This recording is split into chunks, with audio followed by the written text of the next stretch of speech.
Good morning, everyone. Thanks for joining us on this beautiful day. And my name is John Young. I'm from the St. John's class of 1983 and a member of the institutional advancement team. And I just want to say it's been a true pleasure to partner with Bob and work on this project along with other members of our advancement staff. So this is a day we've all been waiting for. And just thanks for being such a great partner in all this, Bob. You're fantastic. It's my pleasure, as I said a couple of weeks ago when we were out at Hogan Field at Becker Park, I said the man responsible for today's weather is here, Abbot John Clausen, to lead us in an opening prayer.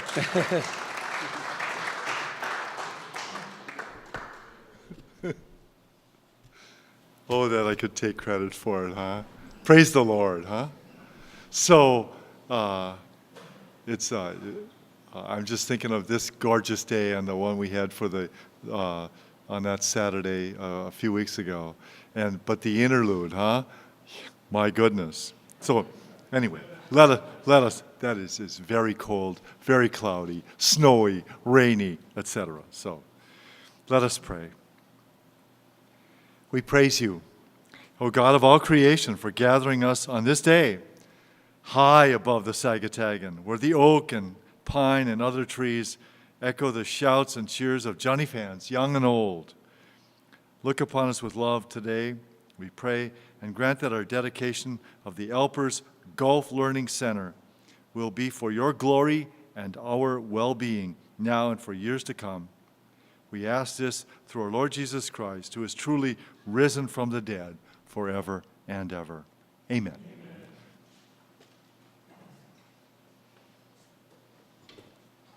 You're tall. No. It's my pleasure to introduce the president of St. John's University, a 1981 graduate, Michael Hemisath.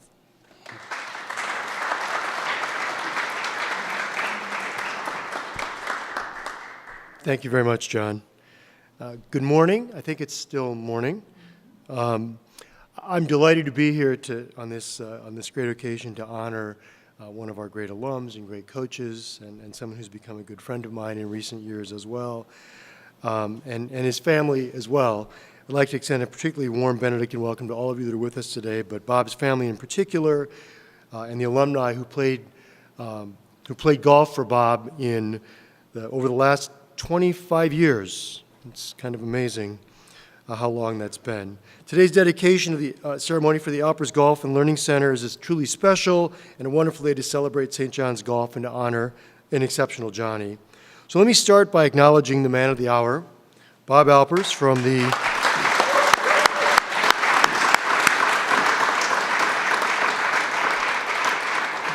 Bob is a member of the pretty good class of 1982. It's not 81, it's not 83, but it's okay. With Bob today are his wife Ellie, a proud member of the class of 1988 at the College of St. Benedict. Is it 98? Sorry, I've got a little typo here. Bob and his child bride are here today with us. And their son RJ, who is a proud member of the class of 2017, assuming he does all the rest of the work required of him in the next week.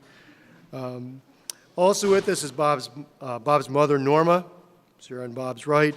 Mom and Dad is...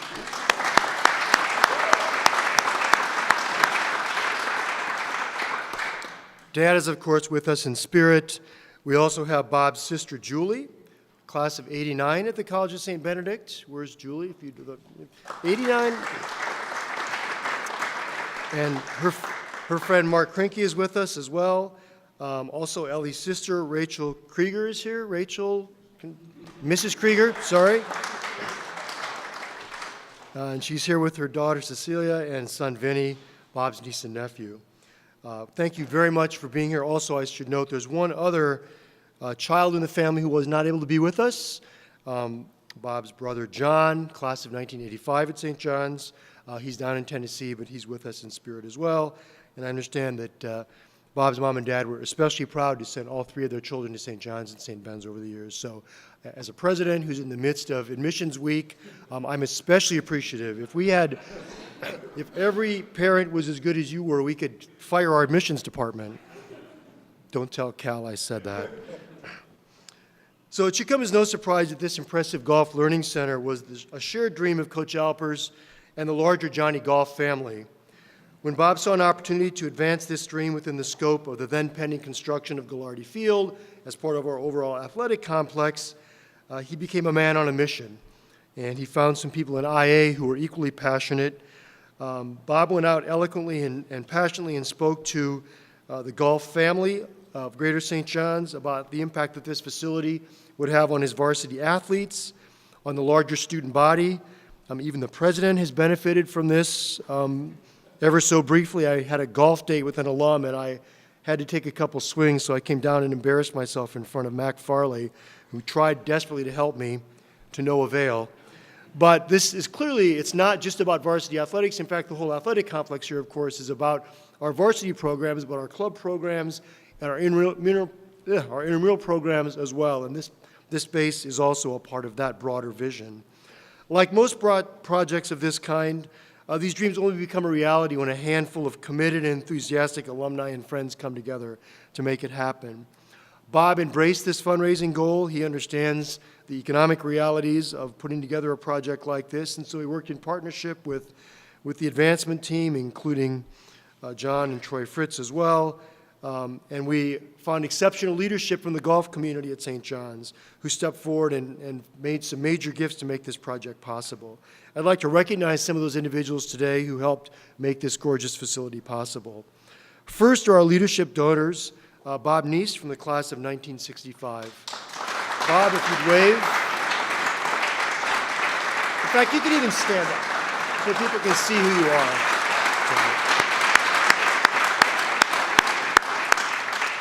And I should note, of course, Bob's wife, Joanne, also was part of this. She had to sign off on any crazy thing that Bob was going to do, so we thank her for her generosity.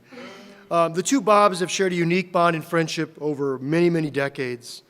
They have a deep mutual respect for each other and have wanted to honor each other as this project came together. So thank you to Bob and to Joanne for making the ever-important initial leadership gift on this project back in Arizona in February of 2016, and that inspired others to join the project. So I would note, February of 2016, that's not that long ago. So this project came together incredibly quickly because of the commitment of the golf family at St. John's, led by Bob and Bob. In May 2016, almost a year ago today, we also had pledge commitments from other volunteers for this project. I'd like to recognize Ben Goodman of the class of 2003. Ben's not able to be with us today, but his enthusiasm and tenacity on this project drove our fundraising success. I'd like to thank Ben for his tireless efforts, and he and his wife, Michelle, for their generous gift to this project. Another volunteer leader who was unable to be with us today is Jim Lehman, St. John's class of, the also pretty good class of 1980. Jim has been an outstanding friend of this program for many, many years, and I'd like to thank Jim and his wife, Maureen, from the class of 1982 at St. Ben's for their generous major gift to this project as well. There are two additional members of the committee that are here today that I want to recognize, and you'll hear from both of them later in our program. First is Tom Sweetman, class of 1988 at St. John's. Tom, can you stand up, Tom?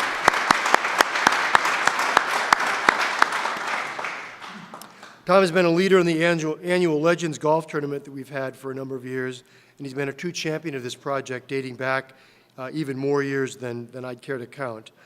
Tom, thank you very much for your hard work, and a special thanks to you and Allison for your very generous major gift support as well. Lastly, I'd like to acknowledge Matt McGovern, class of 2001. Is Matt here today? Matt, please stand up as well.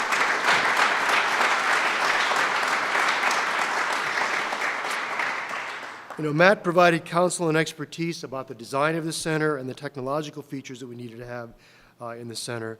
And I understand that Bob made several trips to Fergus Falls to see your facilities up there and make sure that we had the state-of-the-art thing for our students and for our student athletes, as well as our lay golfers. So your work in the committee was exceptional. We thank you very much to you and Kelly for your generous support as well. Thanks, Matt. So when Bob Alpers took the reins of the as Johnny head golf coach in 1992, he may not have had very many resources to work with other than great Johnny athletes, but he embraced the Johnny spirit of mentorship and character building like all of our coaches do. His coaching mentors at St. John's were, of course, Jim Smith. Bob played a little basketball when he was here, and John Gallardi, who also provided mentoring for Bob. This is not a bad collection of guys to start your coaching career under. It does mean you have to be here for about another 45 years or so, but we'll be delighted to see that happen. Over the past 25 years, Bob has coached 29 All-Americans and 27 academic All-Americans. Classic example of what St. John's does for its student athletes. Great athletes and great students as well. That's what we do at St. John's. One of these young men, Sammy Schmitz, from the class of 2003, qualified for last year's Masters at Augusta. I'm sure everyone in this room is aware of that, but it created great press and buzz for St. John's to have a Division III golfer playing in the Masters. It got all kinds of national attention, and like so many of you here today, he helped make us proud of the St. John's tradition we have here. Bob's record speaks for itself.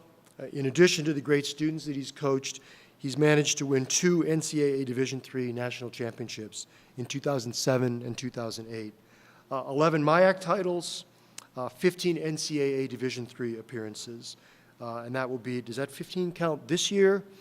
So the guys this year may add, not to put any pressure on them, but if they could add a 3rd title, that would be especially sweet this year. So just keep that in mind. If you do that right, we'll have a special graduation ceremony when you come back. So Bob was a 2010 inductee into the Golf Coaches Association of America Hall of Fame, and he's been recognized several times over with national, regional, and MIAC Coach of the Year honors.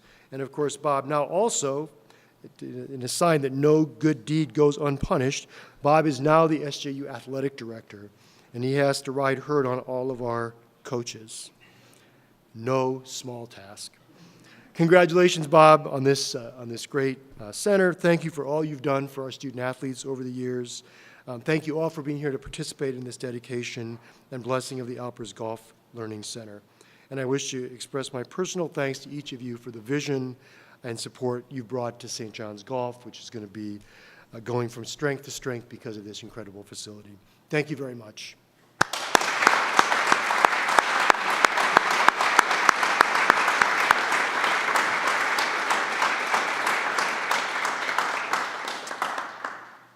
And with no further ado, let me turn the program back over to Abbot John, who will proceed with the blessings.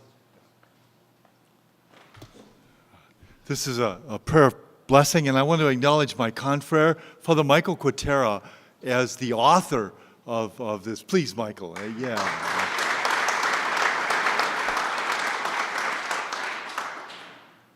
A particular blessing and skill that Michael has.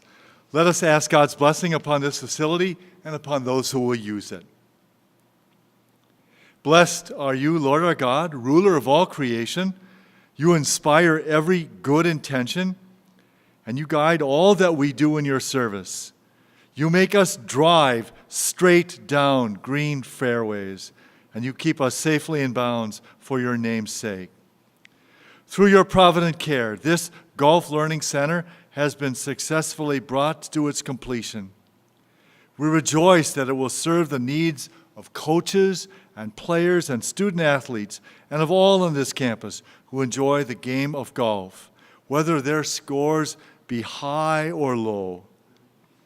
Send down your fullest blessing, we pray, upon this learning center and upon those whose generous donations have provided it, and upon athletic director and coach Bob Alpers and all who will use it to renew the spirit and strengthen mind and body. May they rejoice in seeking golf's exquisite balance between grace and skill and power, and strive for perfection in the loft of the ball and the precision of the putt. May they always reflect a spirit of perseverance, integrity, humility, and respect for others. Then your goodness, O God, shall follow them through all the roughs of their lives and bring them to your eternal course in heaven when they have played through the entire earthly 18 holes of life. Loving God, listen to our prayers for your blessing, for we make them through your Son, Jesus Christ, in the power of the Holy Spirit. Yours be the glory in all things, both now and forever. Amen.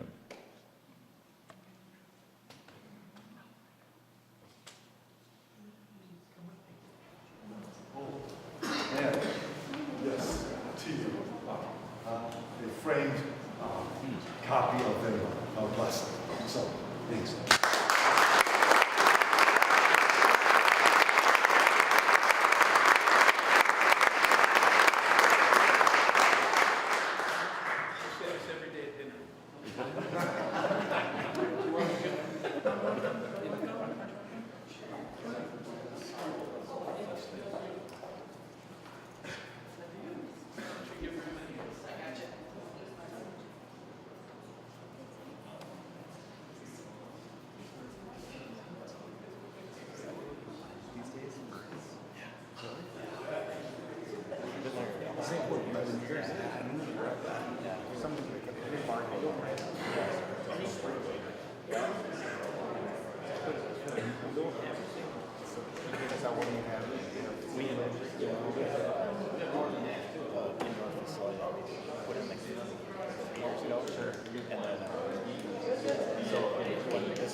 When did the dome come down? 2 weeks ago.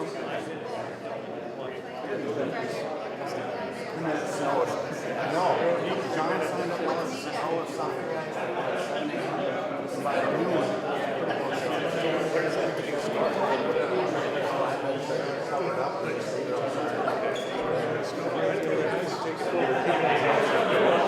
So we all we better get 2 or 3 days.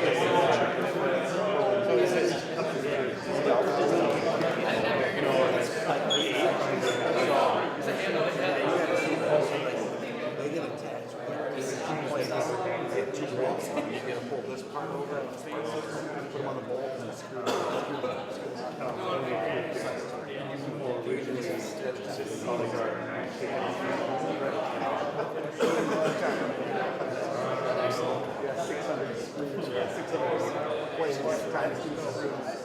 Excuse me.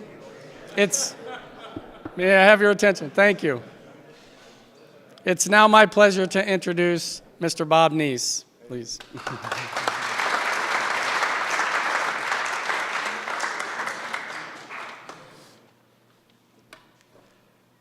Michael mentioned the fact that he was talking about 25-year periods, and I'm going to talk a little bit about some history that people probably don't even know about, and also some of the conversations and relationship that I had with Bob. He also mentioned the fact that Joanne's not here. As soon as we got back from Arizona in the middle of April, the first thing we did was we came up here, and Bob and Wes Deekhouse kind of took us through the facility. Actually, Joanne today, she's a volunteer at Park Nicollet in the hospice, and she's spending her day caring and giving to a person that's on hospice, and it's a very meaningful thing to do, and that's why she's not here today. My association with golf at St. John's started 60 years ago this year, 1957. I was 14 years old. I was living in St. Cloud. My next door neighbor was a friend of mine named Bill Lorimer. Bill was a 1960 graduate of the prep school and a 1964 graduate of St. John's. His dad was the head of the ROTC program out here, and he was also the golf coach. In that summer of 1957, Bill introduced me to golf. That was the first time I ever played golf, and so Bill graduated, stayed as a real close friend of mine. went into the service. On his second tour of duty in Vietnam, his first duty, he was an armored cav officer. His second duty was as a helicopter pilot. On March 10th of 1970, he volunteered to fly a mission that he was the commanding officer and didn't have to do it, but he did, to rescue some people that were under fire, and was shot down and killed. Bill, I want to thank Bill for not only giving his life for the country, but the greatest gift he could give was give his life for his brothers, and that's what he did on that day. From 1961 to 1965, I played on the golf team. I was elected captain in my junior year. What captain meant at that time was you not only half your time was spent coaching the team, but you worked on all the logistics, so I was the driver of the station wagon. I think that continued on even until in the 1980s. But so I had coach involvement, and then I was the one that attended all of the awards banquets, et cetera.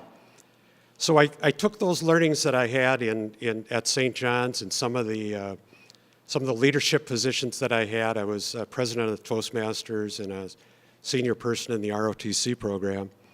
So one of my first duties was when I was in the service was I was stationed near Osan Air Base in Korea. And that's where I played my golf when I was in Korea.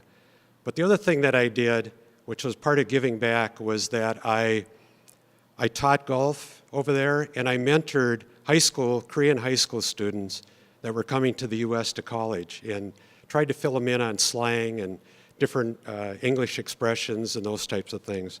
So it was just a form of giving back based on some things that I had learned.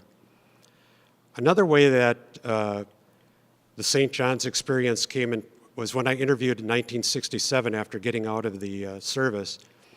I was being interviewed by 3 of the directors of the company, and we were in a conference room, and they were quizzing me on my application, and they saw that I had been captain of the St. John's golf team. So we were about 10 minutes into a 1-hour interview. In the last 50 minutes, we talked about golf. And that evening, I got a call and said, if you want the job, it's yours. So in 1998, I retired from IDS American Express, and I moved back to the St. Cloud area for about 15 years, and I played both at the country club in St. Cloud, but also Kimball Golf Course in south of St. Cloud. And there were just things that had to be done out there. Myself and another person, we volunteered, and we trimmed over 200 trees over a 2-year period. And myself and a couple other guys restored all of the ponds and everything, but just saw that there was something that had to be done and got it done. After I retired, I also did one other thing. And the effect of this had a lengthening of my driver, which has since diminished, but I became a dairy farmer with another guy. And I figured I lifted over 1 million pounds of hay every year. And for whatever reason, I built up enough strength, and I added about 15 to 20 yards to my drive. So I really started getting back into the golf program at St. John's after attending one of the first Legends outings or tourneys. And I was so welcomed by Tom and Bob and others that it just became a permanent part of my thinking and my energy. The other thing that I did, based on my experiences, for about 10 years, I was a guest lecturer in global business management, and every semester I did that, and you can't believe the amount of relationships that I created with students here, where I would provide my email, and I was reviewing resumes, I was going to coffee driving back up from Minneapolis, or out from Pearl Lake, but back from Minneapolis, to just have coffee with people who wanted to have some feedback and some guidance in their life. And so as part of that, as this process matured, I started conversations with Bob, and I remember Bob pulling out the initial kind of layouts of things. A dome was kind of a dream initially, and providing something for student athletes here, telling me that 92% of the students that attend St. John's participate in sports in either a varsity club or intramural way, and that if we could only do something that would allow that to happen because of limited facilities during the winter, it would really be great. So we started that conversation, and the reason I think I emotionally got so attached is I looked in, I could tell in Bob's eyes that this was the right thing to do. And so I don't know if I helped nurture it or what, but it just kept growing and growing. In 2011, I was trying to figure out some way that I could more immediately get to be a supporter of the program. So in 2011, Joanne and my wife and I established an endowment for a golf fund for the program. And my purpose was that if our players could only play on one more tourney or go on one more trip each year, that it would be beneficial from our standpoint to make that happen. So we created that fund that continues to go on. The other thing that I did whenever I had a conversation with Bob, at the end of the conversation, before I left, I would say, if there's anything you need, I don't care what it is, personally or for the golf team or for St. John's, let me know. And that was not only financial support, but any emotional or any other support. The other thing that I started doing was I attend the MIAC conference meets every year. And I have two purposes in mind. One is that I always watch for the players as they come off of a given hole or a tee and encourage them. But I've made it a point that I talk to every one of the families or friends that are accompanying them. And I say a couple things to the families. I say, one, thanks for having your son come up to St. John's and for supporting him here. I know what it is, both financially and emotionally, to get your young son or family member up to St. John's. And then I try to encourage the players to do the same thing relative to their parents, that at the end of the season or during the season, to thank their parents for sending them to St. John's and being so supportive. In early 2016, Bob and I met. We were actually, I think, at the Four Peaks Brewery in Tempe, and we were talking about the fact that what a great thing it would be to have this golf training facility happen, and the fact that I know we didn't have the vision that we really started to develop until Mike introduced, or Matt, introduced us to the technology thing. And I said to Bob, I said, I'll tell you what, I'll commit to whatever level financially we need to do to have this come off.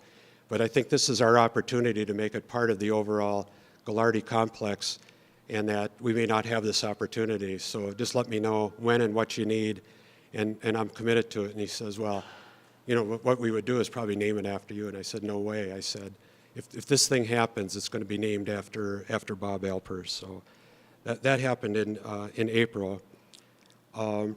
And then the reality of it became when we had the groundbreaking in May of 2016. I've done this before, I've thanked, but the leadership of the golf team legends and Michael, your leadership, and the IA leadership was unbelievable to bring this forward. And I hope I communicated that enough, because without those people being behind it, it would have never, no matter how much money we could have thrown at it, would have never have happened. The whole focus on a project like this and a facility like this is not us, it's not our egos, it's not the physical plant. Is if we can develop one or two more individuals to be better young people in their lives, that was the whole purpose. And I've always felt that if you can communicate a need in the right way, people will step up and support it financially, and that's what happened. I also want to thank God for, personally myself, I'm 74 right now. I still have the ability to play golf, both physically and mentally. I did two things in the last 2 years. I was able to shoot my age last year, a 72, and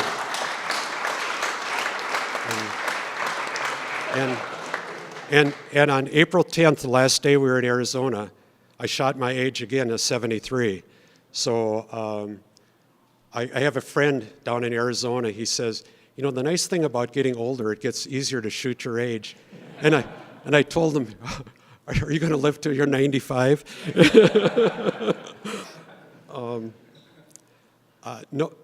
No one, from my perspective, has contributed more to the St. John's Golf Program than Tom Sweetman. When I started attending the Legends tourneys, he invited me in. He was so welcoming. He was so supportive, even from afar in Denver.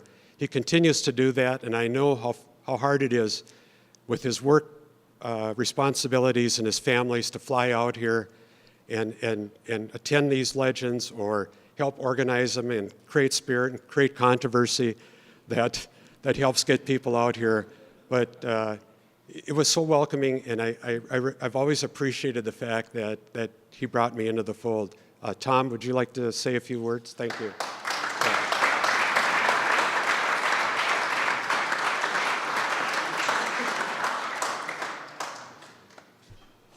Thanks, Bob. I appreciate that.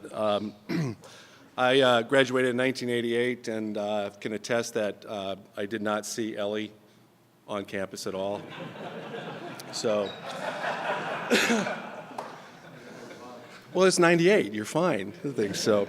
I had the good fortune of playing with a lot of great teammates. One of them was Brian Sweeney. I'm not sure if Brian's got here yet, but Brian was the first St. John's, I believe, golfer to go to the NCAA. And that's commonplace now, but back then that was rarefied air. That didn't happen. And so Brian went and played quite well. His last day, after playing for 4 straight days, which we were not accustomed to, usually getting to day 4, he fell apart a little bit, but had a great tournament. And so when he came back, I asked him, I said, what was it like? I mean, you know, we'd always heard about these great teams from down south that we were competing against. Largely, we heard about them through Gustavus. And he said, you know, Tom, they put their pants on one leg at a time, just like we do. The problem is they have 4 pairs of pants with matching shirts and accessories and golf balls and golf shoes that are all paid for. And we, at the time, didn't have a golf team that was able to all have matching bags because we were buying our own. And so I note to self, you know, we got to do something about that, you know, one day. And so I officially have to admit that I love St. John's golf, but I also jumped on the bandwagon a little bit. Everybody loves a winner. And so I believe in 1999, first conference championship, which was 30 years after the other only conference championship, and I know those are now commonplace around here, which is great. And I called up. I was perusing, you know, bored at work in the middle of January in Minnesota, and I was perusing the St. John's website and saw this championship and picked up the phone and called Bob and said to him, you know, congratulations. We exchanged pleasantries and said, so let me ask, is the budget that you're working with still the same as what we were looking at in 1983, 1984? And he said, it's close. It's a little bit more, but it's close. And I said, well, we should probably do something about that. And the Legends Golf Tournament was formed. And the idea and thought process, too, not only was to raise money so that the team could, you know, become competitive, but it was also with the idea that we could network and connect the graduates with alumni to help them find jobs. If somebody wanted to get into the medical field, that we get them talking to somebody that was in the medical field. If somebody was you know, whatever field it was, and you know, that we'd help connect them, much like other alumni networks that we had. And so that was the goal at the time, and I think we've done a good job of through all the efforts of the alumni and the golf team that show up just about every year and take phone calls from, you know, juniors, sophomores, graduating seniors with where they want to go, what they want to do. A lot of those things have come to fruition, and I know a lot of alum that are on the golf team have referred people into organizations or hired them themselves And you know, that's a great thing that's transpired. So this legend match was founded, and we I think we're on year 17 now, I think is what we're looking at, and we've learned some fascinating things about each other and the history of golf and I don't, or St. John's golf, and I'm not going to go into all of them. There's not enough time for that, but I will share one about Bob Neese. So Bob's coach at the time, when he was playing, was actually the head of the ROTC program. Am I correct? Yeah. So that to avoid a free round of golf for anybody who just wanted to show up and try out for the golf team that probably wasn't able to qualify to be on the golf team, there was a little bit of a orientation, shall we say, that took place, and that included all the members that wanted to try out to the golf team to come down to the ROTC facility, and you'd have to actually find somebody your size and go 3 rounds in a boxing ring. True story. That was just to show if you had, you know, what it took to try out for the golf team.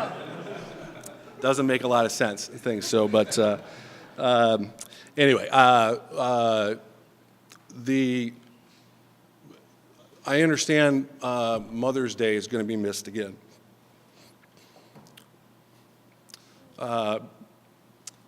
Traveling for a living puts a lot of stress on a family. So thank you both for lending him to us and to the university. Mother Alpers, we're really happy you didn't become an attorney. So anyway, so he told me about it last week. It's fair game. So when you talk about a golf program or an institution like we have, or a business, you know, the keys to success are the ability to attract, the ability to develop, and the ability to retain. If this doesn't allow the ability to attract, develop, and retain, I don't know what there is. So thank you.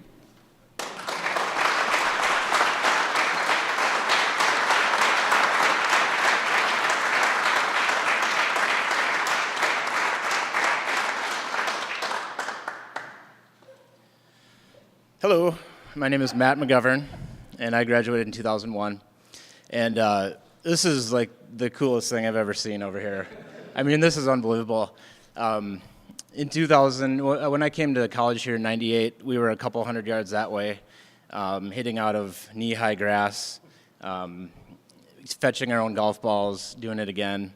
And to see this thing is just incredible. So. A few of us were involved in helping with this, but there were so many more people that have donated and have given their advice and their expertise, and that's really cool. So thank you to everybody. RJ, I remember seeing you, I think you were maybe 5 in our first national tournament, and I wanted to officially apologize to Ellie for all the things we taught you on that trip. There was a lot of new phrases, maybe some dance moves, things like that. So I've been meaning to tell you that, Ellie, for a long time, but we haven't seen each other for a while. So I cannot think of anyone that this facility should be named after other than Bob. He's made a huge difference in my life and the difference in many people's lives. So thank you also to St. John's for being willing to put a facility like this up. This is rare. We all know that. And it's going to make a huge difference with our athletic program. Bob, thank you so much for everything you've done. You're like a father to me, a brother to me, and a friend, so thank you.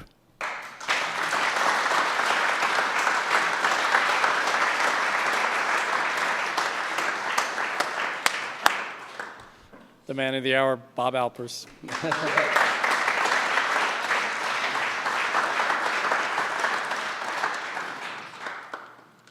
I didn't used to need these. But I have a very sporty strap. Speaking of my wardrobe today, these are my $1,000 shoes. I don't know if anybody's seen these before, but they're really impressive. We stopped by the outlet mall on the way to an event, and we got on sale. They were $29.50, but tried to take a shortcut around the, where there wasn't really a road. Guys that have driven with me in the van, you know how I drive the van. Going around that thing, and I bottomed out the car, and the final dollar figure on the car expense was $961. So these are my $1,000 kicks right here. So thank you very much. Yeah, it's pretty impressive. I was going to start off, Mom, with please be seated for everybody, but they seem to have taken to that already, so I'd like to thank that. What I have today, it's a long list of thank yous. And what Bob and Tom and Matt, some of the things that they've talked about, are some of the things I guess I'm gonna repeat. Abbot John, it means so much to all of us when you come down here and you give the blessing to facility to anything that you do. We're so grateful for you and for all that you do. Thanks. You're such an inspiration. President Hemiseth is an awesome guy. He is the way he interacts with the students, how he treats all of us, how respectful he is, how he listens. He's really a tremendous guy. And Michael, we're just so grateful for your leadership and your friendship and all the great things that you do for St. John's. I want to just thank you for that.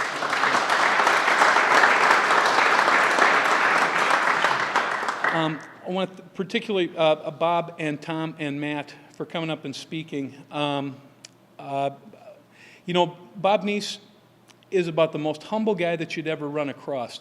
When we first started meeting and started talking, I thought, oh, he's just such a nice fella. He's just what a nice, kind guy, interacting with all the students and how friendly he was to everybody like that. And we had no idea what a bulldog Bob Neese is when he wants to get something done. I mean, it is amazing. So if we could, I know we clapped before, but if we could give Bob Neese another one. And when Tom Sweetman starts to talk about this Legends Meet, it's interesting how to put things. It's not that we didn't have, but to do the kinds of things that we wanted to do, to give the students the kind of experience that we wanted to give them, that's when Tom stepped up. And that's when this Legends match, and it's an awesome format, it's the only sport where our current players actually can play a match against the alumni. We tried it last year in football. It didn't go very well. Bosh, I think but it's, and I think soccer actually does something like that, but you talked about the injuries that take place. We still do this, and the guys love it. It's the only day they ride around in carts. But what he started to do is build affinity. We have no homecoming. We play every homecoming. This year, by the schedule, this is my class, my 35th year graduate. Of my class, this is what do you call those? Reunion. Thanks. Yeah, thanks. And so if you combine that with my years my undergraduate, I've been coaching here for 30 years. If you combine that with my years as an undergraduate, it's about 38 years then that I've been. That was supposed to be funny. It didn't work out very well.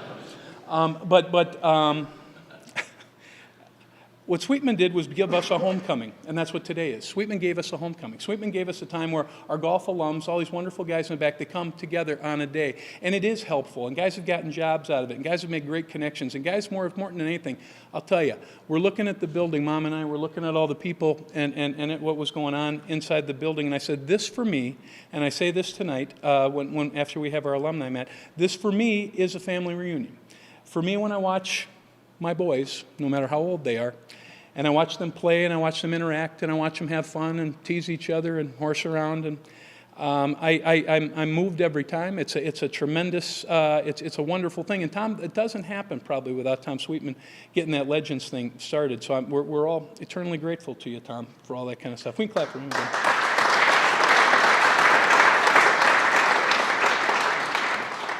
And Matt McGovern, he was the heart and soul of what we got going when we started to get to a point where we were having some success. When I started this, coaching golf, I'd already been coaching basketball, I'd coached soccer, I'd coached baseball, I'd been the intramural director, I'd been around for a good long time. And then I started to coach golf, and I needed a lot of help. And I got some help from guys like Brian Hadley, who I learned, try not to show up 12 minutes before the golf meet starts, because your players end up getting really nervous when you drive 80 on the road. And I was really careful. You don't have to worry. I was really, really careful. But McGovern, his heart and his soul, things like getting uniforms and rain gear and stuff like that. McGovern was my student worker too, and Matt's the guy sitting at the desk looking at stuff, finding that we've got an apparel deal with somebody that they offer a college discount. That's when we started to get team shirts. That's when we started to get uniforms, was when Matt found, Bob, we can get these, we can get a deal. And it was awesome, because that first year we had yellow golf shirts and green golf shirts and red. We had them all different colors. Matt's colorblind. But so I thank those guys. I'll get to others. Bob mentioned the institutional advancement guys. They are amazing to work with. John Young, Rob Culligan, Troy Fritz, Adam Herbst. I saw Raj here. Sarah and Carrie were out front taking the registration. Kathy Weemy's over there. I mean, they're unbelievable how hard they work and how much they care. Every detail has to be perfect. I know with John, I mean, everything about where the chairs are set and if everybody's accommodated and everybody's in a good experience. I mean, they care so much, and it's so cool to work with y'all and to be friends with y'all and spend time with y'all. It's really, really cool. Thank you for all that you do. For all of St. John's, the institutional advancement people. We can clap for those guys.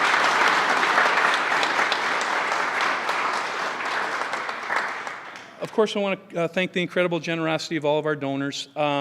It's amazing, and it's I can't even look at it actually. Even when the other thing was by, I kind of put my head down and kind of look. I go, geez, it's hard for me to. It's really hard for me to look at that. But what I want to tell you about a little bit, some of the features of the room, some of the things that we did. Doing this, we wanted to be as fiscally responsible as we possibly could. The turf in there is from the football field. It's the leftover scraps, all the things like that. We talked the guy who was putting the putting green together into sewing it together, cutting out the white strips so that it would look like grass all the way around. Because most people, when they do it, so they hauled the stuff back from the boneyard, put all the things in here. Watching our guys, our current players were the ones pushing the power sand packer thinger in there. Our guys were working, hauling stuff, hauling sand, hauling things.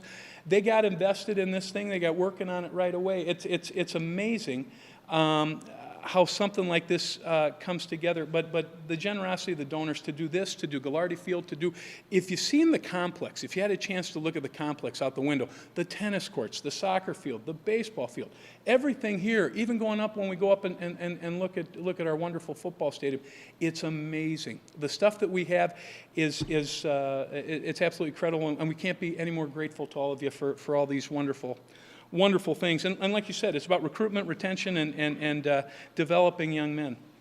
I'd really like to thank, and the thing about it, there's not a finer college golf facility in the country than what we've got here when we combined this with the Dome. The Dome was so fun this year, because once the Dome was up and we got the netting down there, and I think, John, you used it a few times, didn't you?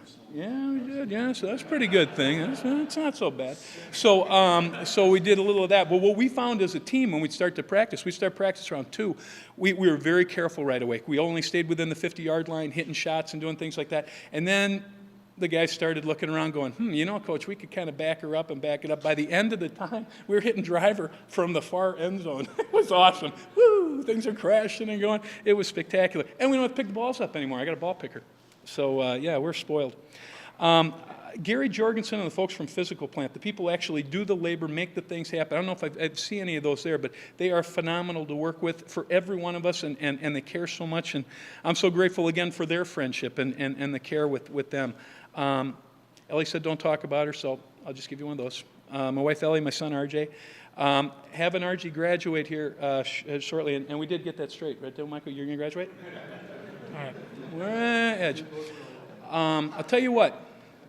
There are things that change your life, and you all know. I mean, when you're lucky enough to have, and we're lucky enough to have you, and I couldn't be prouder of you, son. You're as good as they come, and we'll miss you when you. He's going to probably go to D.C. in the summer. Going to head off there and run for elected office, I think, right away. Are you?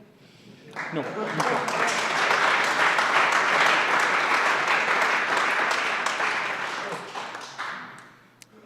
He's my best friend. my mom Norma, and her peeps. It is such a thrill, Mom, that you could make it here. It means so much. And especially I want to thank the peeps because you guys have done such a marvelous job of helping Mom through all the difficulties. Dad passed away a year ago in March. He would have loved this. In the building that Mom lives in, the Valley Ridge Shopping Center, that area, yep, Mom's got his ring right there. They named the social room the Bob Alpers room there, and there's a picture of my dad in there because my dad was involved in everything.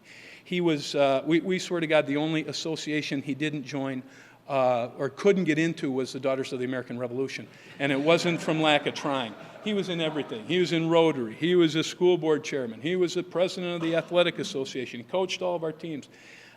He was incredible. And for the current players and the past players, this is really important for you to know. Every time we drive by a cemetery and I ask you, what do people do about that? And your answer is, come on. People are dying to get in there. That's Norma and Bob. That was my mom and dad. That's how I grew up. I learned stuff like that. That and you'll excuse me, knuck and futz. A lot of things like that. All the things I use, they come from my dear sweet mother. They come from my dear sweet mother. I'd like to thank my sister and Mark and the Keegers for coming up. The family means so much. And now I get to the part that I really, about thanking. And what I want to do here and I thank St. John's, because I've grown up here.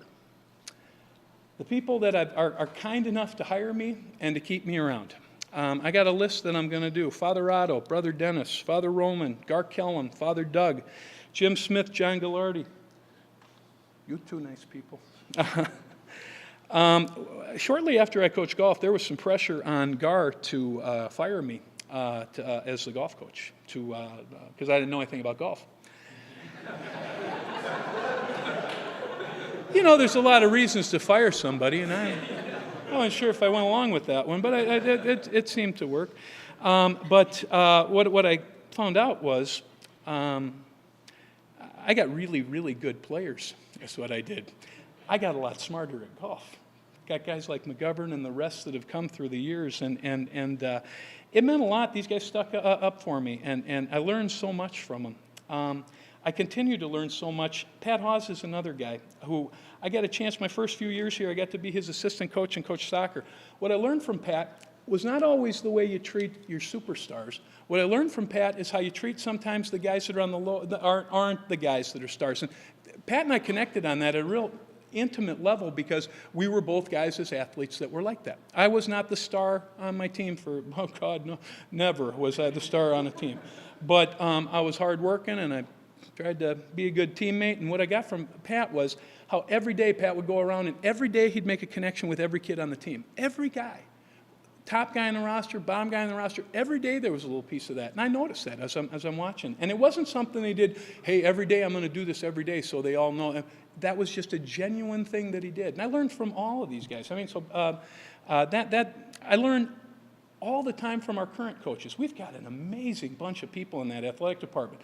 Our administrative staff, Nikki, Marilyn, I don't see Klinkner here.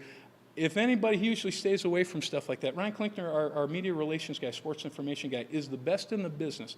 Nobody gets stuff out for Johnny Sports like he does. He is phenomenal, and I thank him every day for all he does. But all these other, these outstanding coaches who, what they do all the time is they always put the type of person we're trying to develop ahead of performance on the field, the court, anything like that.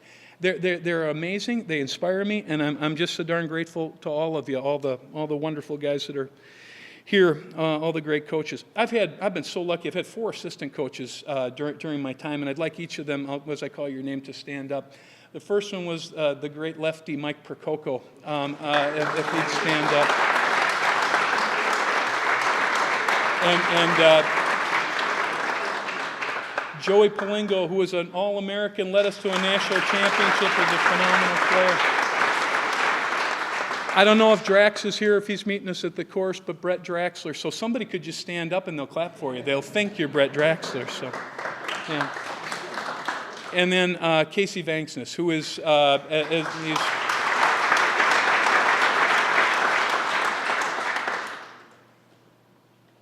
I get back to thanking St. John's. I, honest to God, in my heart, I believe this, I know this. No place on earth develops and educates young men better than we do here. There's not a better place on the planet than St. John's for a young man to go to college.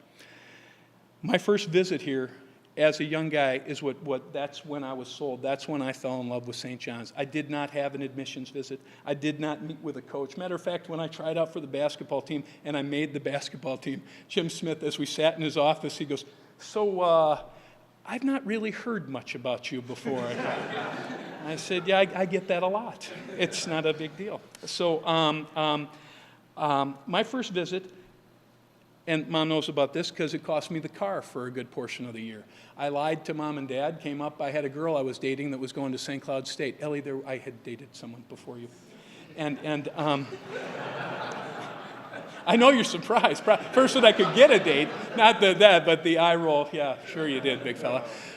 So the idea was to just go visit her.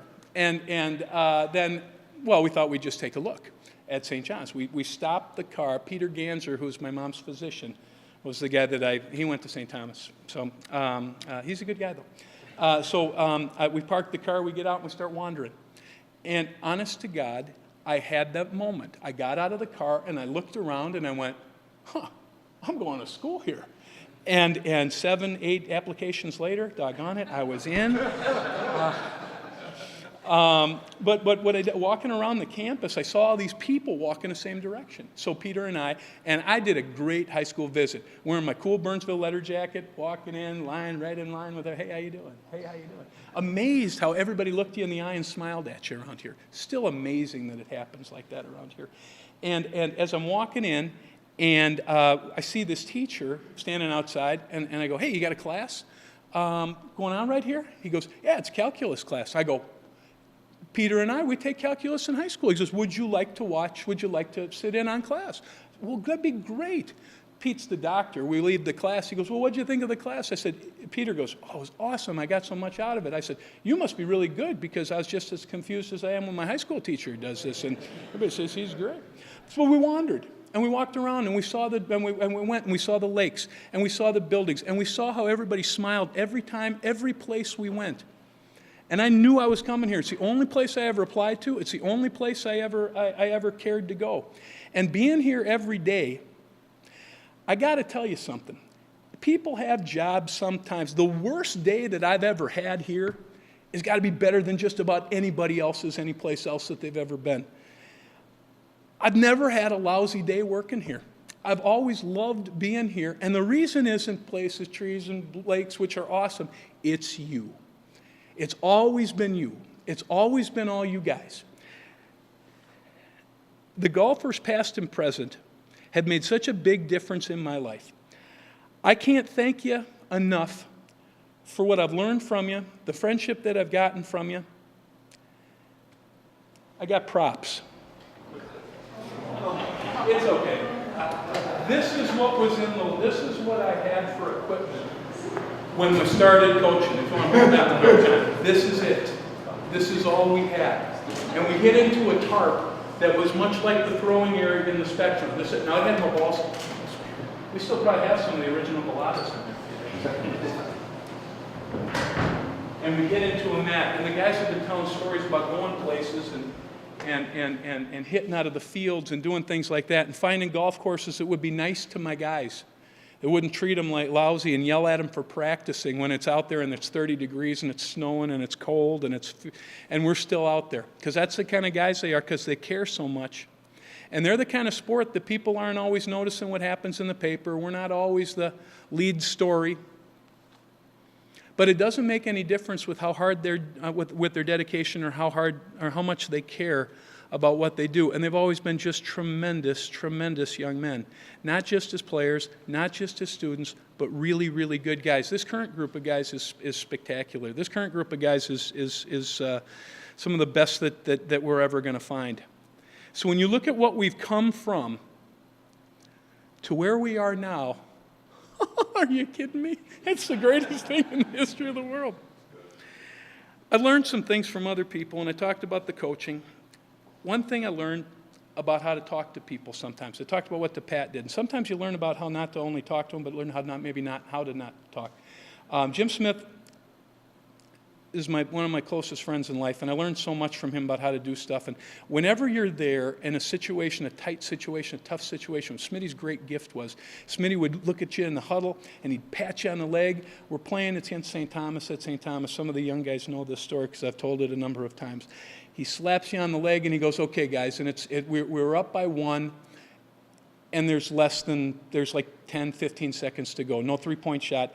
If I make the free throws, we win the game. There's no three-point shot right there. So timeout comes, slaps me on the leg, and he goes, okay, fellas, after Bobby makes these 2 free throws, this is what we're going to do. So there's no doubt in my mind what's going to happen. And those of you that knew Smitty or played with him, for him, you know that that's what's going to happen. So you're all inspired, and you know because of that positivity, and that's how things are going to go. That's how you're going to feel, and you're going to go out there. Well, the St. Thomas coach, knowing that I'm not a great free throw shooter, calls another timeout right on top of it. So we come back to the timeout, come back to the huddle again, and Smitty goes, I used up all my good gear. I got nothing left. Anybody got anything?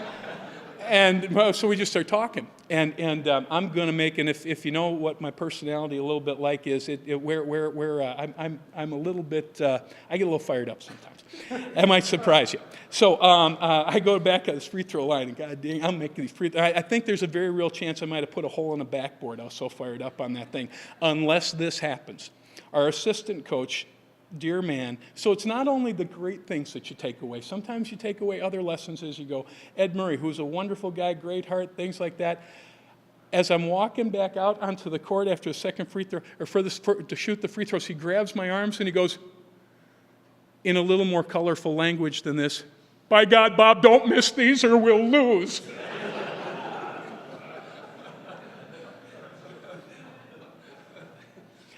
So you go from being nervous to laughing when you walk out there and they hand you the ball and you go spin up. You go, that's pretty funny. Hit the first one, went about 40 feet up in the air. That's my recollection, but it did go in. I was lucky enough to make the 2, but I credit Ed all the time with making me laugh. What I try and do with the guys, as often as anything else, is they'll hit a shot, they'll be frustrated with a shot, you should have aimed a little further left.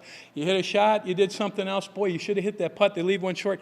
You know, if you'd have hit that a little harder, that might have gone in. Casey and I have little different coaching styles. What I will say to close is this. I can't thank you for what you've done for the future of golf here and for the future of athletics here. For my world, there have been impactful times, things that mean so much to me. Being a son, being a brother, being a husband, being a father, and being a golf coach at St. John's. It has profoundly affected me. It means about as much to me as anything ever has in my life. It's one of the great joys, and it will continue to be one of the great joys. Oh yeah, I'm the athletic director. Yeah, it'll continue to be one of the great joys of my life. I cannot thank you enough. Sorry if I went on too long, but doggone it, I have lots to thank, and I'm so blessed and so grateful to be at St. John's. I just want to thank you all again for coming.